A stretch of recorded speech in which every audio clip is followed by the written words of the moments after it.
जम्मू और कश्मीर का इतिहास। प्रारंभ।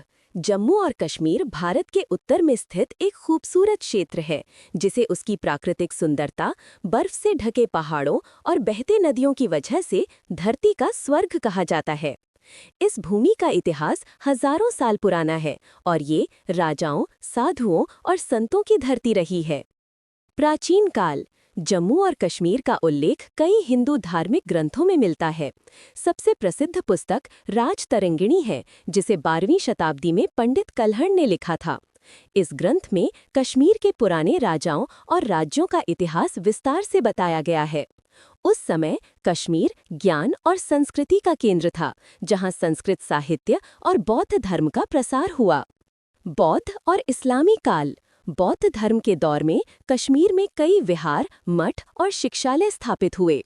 7वीं शताब्दी में इस्लाम यहाँ पहुँचा और 13वीं शताब्दी तक कश्मीर एक प्रमुख मुस्लिम क्षेत्र बन गया। शाह मीर वंश 1339 ईस्वी ने कश्मीर में इस्लामी शासन की नींव रखी। इसके बाद ज़ैनुल आबिदीन, बादशाह गनी जैसे शासकों ने कश्मीर को समृद्ध बनाया। उनके शासन में कला, शिक्षा और कश्मीरी भाषा का विकास हुआ। कर्ण, मुगल और अफगान शासन। 1586 ई में अकबर बादशाह ने कश्मीर को मुगल साम्राज्य में मिला लिया। मुगल बादशाह जहांगीर को कश्मीर की सुंदरता से बहुत लगाव था। मुगलों के बाद अफगानों 1752 से 1819 और फिर सिखों 1846 ने इस क्षेत्र पर शासन किया। कारण डोगरा शासन 1846-1947। 1846 में अमृतसर संधि के तहत अंग्रेजों ने कश्मीर को डोगरा राजा गुलाब सिंह को सौंप दिया। इस प्रकार जम्मू और कश्मीर एक स्वतंत्र डोगरा रियासत बन गया, जिसमें जम्मू, कश्मीर, लद्दाख और गिलगित बल्तिस्तान शामिल थे। भारत विभाजन और कश्मीर विवाद।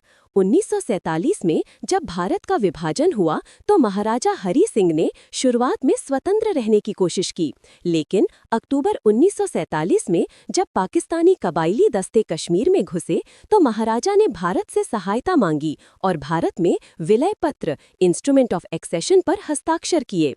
इस प्रकार कश्मीर का एक हिस्सा भारत के पास और दूसरा हिस्सा पाकिस्तान के नियंत्रण में चला गया। आज का जम्मू और कश्मीर। आज ये क्षेत्र दो हिस्सों में बटा हुआ है। 1. जम्मू और कश्मीर भारत प्रशासित। 2. आज़ाद जम्मू और कश्मीर पाकिस्तान प्रशासित।